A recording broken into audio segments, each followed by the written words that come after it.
Assalamualaikum warahmatullahi wabarakatuh.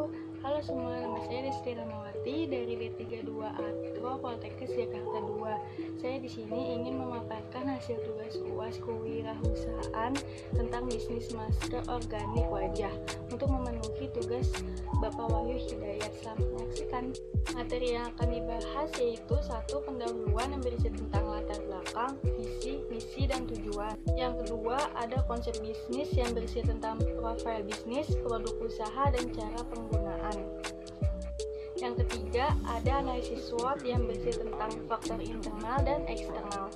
Yang kelima, ada perencanaan bisnis yang berisi tentang analisis keuangan, sistem bagi hasil, dan planning keuntungan. Yang keenam, ada penutup yang berisi kesimpulan. Yang kita bahas, 1. Pendahuluan, di situ ada latar belakang. Saat ini bisnis kosmetik banyak memiliki keuntungan karena diminati di kalangan masyarakat, terutama remaja. Kulit wajah adalah bagian yang paling sering mendapat perhatian karena kulit wajah yang bersih dan terawat adalah idaman bagi setiap orang. Oleh karena itu, masker adalah salah satu perawatan yang dilakukan untuk mengatasi berbagai permasalahan pada wajah, seperti mengurangi dan menghilangkan bekas jerawat pada wajah, mengangkat sel kulit mati pada wajah dan memutihkan wajah, dan lain-lain. Masker yang digunakan banyak berbagai jenis varian, yaitu ada coklat, alpukat, kopi, dan lain-lain. Setelah itu, di sini ada visi, misi, dan tujuan. Visinya itu kualitas produk dengan bahan alami, pelayanan pemesanan produk, dan memberikan yang terbaik bagi konsumen. Misinya menyediakan dengan bahan alami yang berkualitas, sehat, aman, dan bermanfaat bagi wajah. Tujuannya, 1. Mendapat keuntungan besar dengan sedikit modal. Yang kedua, belajar kewirausahaan sejak dini. 3. Menyediakan masker yang alami dan aman. Yang keempat, memperluas lapangan pekerjaan. Materi yang kedua, konsep bisnis. Di sini ada profil bisnis dan ada logonya. Selama pandemi berlangsung, usaha yang saya jalankan adalah kecantikan dan perawatan bagi wajah. Berawal saya membeli satu produk masker organik dan akhirnya saya mengajak teman saya untuk mencoba menjadi dropship. Setelah itu kami membuat akun bisnis di sosial media yang bernama Kylie Max agar menarik perhatian konsumen untuk membeli produk kami. Dengan bermodalkan uang 200.000 dan sosial media untuk mengupload produk yang kami jual dengan cara pre-order terlebih dahulu. Dari dropship itu kami mendapatkan modal yang banyak untuk bisa menjadi reseller resmi. Sebelumnya, apa kalian tahu apa itu dropship? Di sini saya akan menjelaskan tentang apa itu dropship. Dropship itu penjualan produk di mana penjual tidak menyimpan barang dalam persediaan membeli produk dari distributor atau reseller resmi untuk dijual kembali kepada customer. Di slide selanjutnya ada produk usaha dan cara penggunaan. Produk usaha, kami menjual produk masker organik premium dan fresh homemade alami berbagai macam varian disesuaikan dengan kondisi wajah seperti kulit normal, berjerawat, berminyak, kering, dan sensitif. Bagaimana cara penggunaannya? Yang pertama, bersihkan wajah dengan menggunakan facial wash. Setelah itu, keringkan. Yang kedua, siapkan mangkuk dan kuas. Yang ketiga, tuangkan masker secukupnya, yaitu 2 sendok teh tergantung muka. Keempat, tuangkan campuran air atau rose water. Kelima, aplikasikan ke wajah dan diamkan 10-15 menit. Keenam, bilas dengan air. Ketujuh, keringkan wajah dan lanjutkan dengan skincare lainnya. Kelapan, disarankan untuk menggunakan masker 3 kali seminggu. Slide selanjutnya, yaitu ada produk usaha yang saya jual. Yang pertama, di situ ada masker organik yang bernama Maxionet dengan harga Rp25.000. Yang kedua, ada masker Glory by Lea dengan harga Rp6.000. Yang terakhir, masker Fetal Saffron yang berharga Rp20.000. Materi yang selanjutnya, yang ketiga, analisis SWOT yang berisi tentang faktor internal dan eksternal, yaitu ada strength atau kekuatan. Di situ ada menggunakan bahan alami, semakin efektif, mudah dijangkau oleh semua kalangan masyarakat termasuk remaja. Yang keempat, berbagai jenis varian sesuai dengan kondisi wajah. Yang kelima, bermanfaat bagi wajah. Keenam, mudah didapat karena terjual online. Ketujuh, pengiriman cepat ke customer.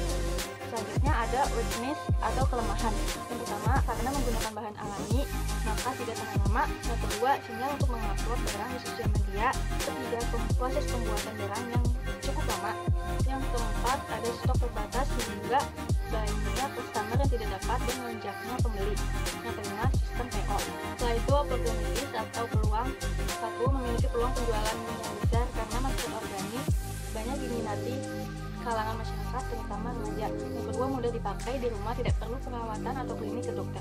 Ketiga, promosi di semua sosial media. Yang keempat, meningkatkan pelayanan customer. Selanjutnya ada threats atau ancaman. 1. Banyaknya pesaing. 2. Banyaknya kecurangan dengan cara memasukkan karena memakai bahan alami dan menurunkan harga jual. Yang ketiga, stok barang cepat habis. Keempat, sistem PO. Kelima, lamanya stok barang karena homemade. Keenam, ada kemasan yang mudah ditiru, terutama remaja. Keempat, memikirkan barang yang akan dijual dan keuntungannya. Setelah itu ada strategi pemasaran. Yang pertama, perbanyak promosi ke teman dan semua sosial media. Yang kedua, menambah stok lebih banyak lagi. Yang ketiga, pengembangan produk baru yang lagi tren agar mengurangi pesaing dan diminati customer. Situ ada contoh online shopnya.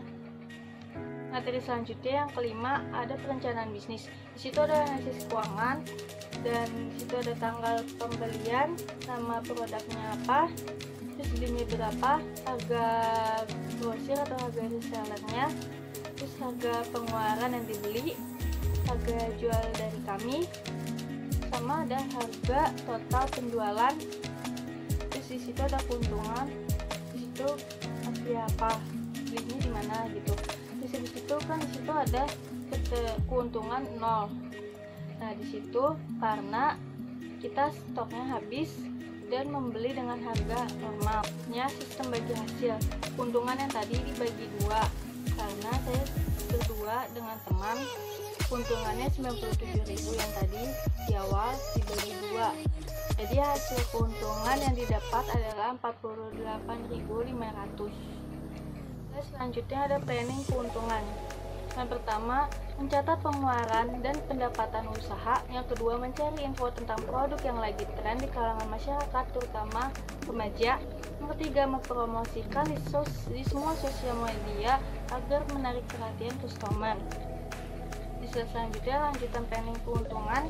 Yang pertama, rencana jangka panjang, yaitu meningkatkan pelayanan dan kualitas. Yang kedua, menyediakan produk lebih banyak kepada customer.